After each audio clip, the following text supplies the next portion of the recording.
Hey guys, Anthony 4x4 Touring Australia. I'm going to provide you with a little bit, when I say a little bit, around about 10 minutes worth of battery, solar charging and fridge information. So as much as I can in that 10-minute nutshell. So if you want to know about batteries, what batteries we recommend, what fridges, and the difference, the massive difference between running them on fridge and running them on freezer, depending what temperature and that sort of thing, and the conditions you're using them in. I'm about to share some experience from some recent research, R&T research, and I tell you that we've done recently with some different batteries and stuff. So if you've been watching on 4x4 Diesel, our automotive channel, we've provided some of this battery information because we did a video obviously changing batteries, that sort of thing. So if you search that channel, just search the word Optima and you'll find those videos. I think I would have put that at least in the description. Less words gives you more results. So what's happening here is we've got an old battery, a 5.5-year-old Optima, which currently we started off for this test, we started off with it around about half charged kind of thing, about half. And this morning I should take a step back. A couple of days ago, we put this battery, it was fully charged. So this is to give you, it educated me, it reminded me what a massive difference running a fridge on freezer compared to fridge makes. Now, this battery, we did a test run where we put it on. It was a Thursday morning, if I remember correctly. Was it 9 or 11? About 11 a.m. and it ran until Saturday sometime. In the morning it was going okay. It was flat by the afternoon. We're estimating about 50 hours. Was it 52 hours or something like that? I think it ran before it cut out on the low voltage cutout, set by the fridge here, because this battery was down to 11.5 volts, right? Now, we've run batteries lower than that before with other fridges, but that's what this fridge does. And I want to be clear, in no way am I recommending the Waco brand of fridges. It just happens to be a fridge that we've got here that we're having a play with at the moment to see what it can do. I just want to compare to, we've used CF50s as well. Just want to compare to see how they've changed and what they do. So what happened the other day, this battery, without any charge, at the moment we've got some solar panels connected and whatever, but this battery that's 5.5 years old, that started off fully charged without any charging whatsoever, ran this fridge for about 52 hours before it cut out, set on 0 degrees, keeping things cold. So we demonstrated that. Now, okay, so what we did then was we charged up the battery again. We charged it up to full. And then that morning we connected the battery to the fridge again after charging it on AC to full. And we ran the fridge and we set it on -10, and that's what it's set on at the moment. You might not be able to see it, but it's here. I assure you it's set on -10. And I monitored the fridge throughout the day. And starting a fully charged battery with a hot fridge, I'm not talking hot here, we're talking mediocre temperatures, 20, 25 degrees. So not extreme hot and not cold, something in between, sort of a fair test, I think. And the other thing we did, we put in a bottle of water just to see if it would freeze, and we'll get into that and have a look at it in a minute. And I can tell you what happened. Throughout the whole day, every time I went past the fridge and listened to it, I heard the compressor running. The fridge was working really hard to keep it to keep itself at -10 and freeze that water. It was working the compressor all day. So the whole 2.5 amps or whatever they use, it was pumping all day. I'm talking without any charging. How long was this battery going to last? Okay. So what we did, it got towards the end of the day. Actually, no, that's wrong. Correction. There was a solar panel on it all day. This solar panel was on it all day. So we started off with let me get it right. We started off with a full battery. We had a solar panel on it that was in the sun and it was putting in good charge all day while the freezer was pumping all day. And I noticed towards the end of the day, the battery was reasonable. It still had good voltage, good charge, because it had the solar on. So the solar panels worked okay. And the water wasn't quite frozen. It was almost frozen. It was almost solid, but not quite solid. So that was okay, cool. So you get that. You start off with a hot fridge. It was in mediocre temperatures, about 25 degrees, in shade, of course. It's always best to keep your fridge in the shade if you can. There's no sun on or anywhere near this fridge. It's indoors, a couple of metres from any sunlight, whatever the case may be. and it gets a fair breeze coming through. You can see it's well ventilated. It's not like it's in a car.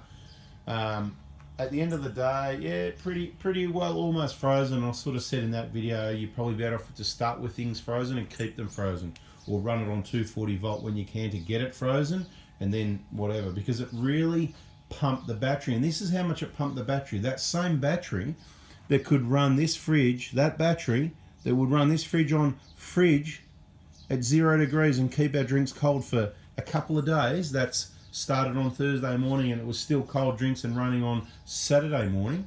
Okay, the same fridge, the sun went down, so the charging stopped. The charging coming in from the solar panel stopped, and by the morning this battery was flat and it was down to 11 volts. Okay, it was flat. Now that's the negative. That's the comparison between fridge running for 50 hours, give or take, whatever, who cares, and just an overnight cycle from when the sun goes down till 9 a.m. the next morning. This fridge was flat.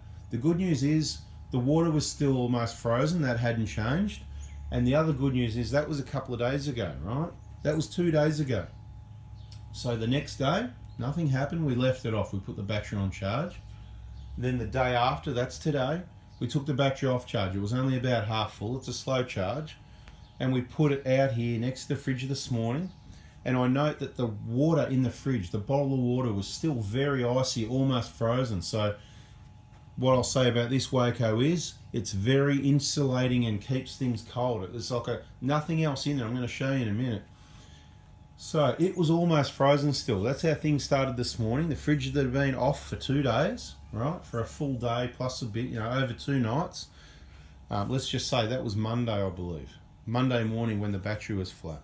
Okay, it's now Wednesday. So what we did this morning is we put the battery that was half charged there, we connected the fridge, we set it from being off to -10 again, and we've got it on the solar panel. So just like the other day, except instead of starting off full, it only started off half full, and we've had that full charge going on all day, and I've been watching the voltage, and I've seen sun's sort of going down now. I've seen 14 point whatever at the moment.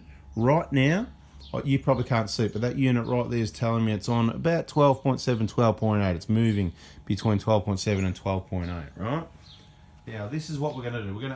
I can assure you that it's cold in there, because there it is, frozen, rock solid. So it is cold in there today.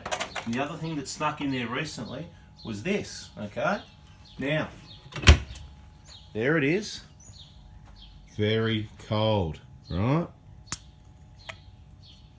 And I know that it's cold in there because another one of these stuck into, they come out of another fridge that was already cold, and another one was in there for 15 minutes. So I drank one out of the other fridge and it was cold. At 2 degrees. That fridge is, the other fridge, that's not this one, the other one was 2 degrees. Then I put one of these in, that's the second one, into this fridge for 15 minutes.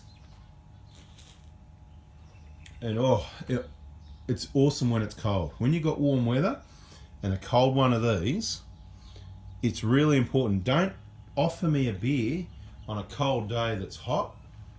Feel free. I'll appreciate you offering me a beer on a really hot day. And when the beer's that cold, you don't need a stubby cooler, and you're starting to get cold to the bone. And that's what this is. It's not frozen. Bloody fantastic. So the second one, I could taste that it was noticeably colder, down around the 0 or lower, whatever, as cold as it can be without freezing. The inside of this bottle has got a layer of frozen beer or something, I reckon. It's just crazy how cold. Even up here, up in the neck, it's freezing. Anyway, so what I did, this is the third one. It's been in there for, I don't know, if it's 20 minutes to half an hour. When they're cold, they evaporate pretty quickly in this warm Melbourne weather you've got to be careful of. So, what did we learn from this? Well, Anthony doesn't drink much beer, but when they're cold, he drinks more in the warmer weather. And these are the ones, right? Great Northern, super crisp. At the moment, I'm nervous to leave this fridge on freezer all night because of what happened on Sunday night to Monday. Completely flattened the battery, okay? We know that running on fridge it lasts for days. We know that running at -10 flatten the battery. So what I'm going to do, in fairness, I'm going to take the ice block out, should I?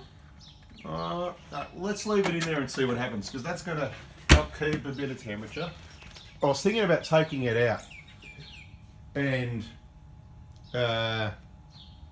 but it's already, look, the compressor hasn't run since we've had this video running, so obviously it's cold now. I was going to turn it down to -5 instead, but let's run another test. Let's see what this, oh, excuse me, a bit of too much beer. Let's see what this old 5.5-year-old Optima can do overnight tonight. And if you want to see any other videos, make sure you subscribe. There will be more information. We're going to share our experiences with you, not just this. We've got a whole heap of other information from not only what we've done with different fridges, batteries, solar panels, and everything people share with us. So if you haven't already, please subscribe to the channel, and we've got some even better information coming your way. Thanks for watching. Bada bing, bada boom. See ya.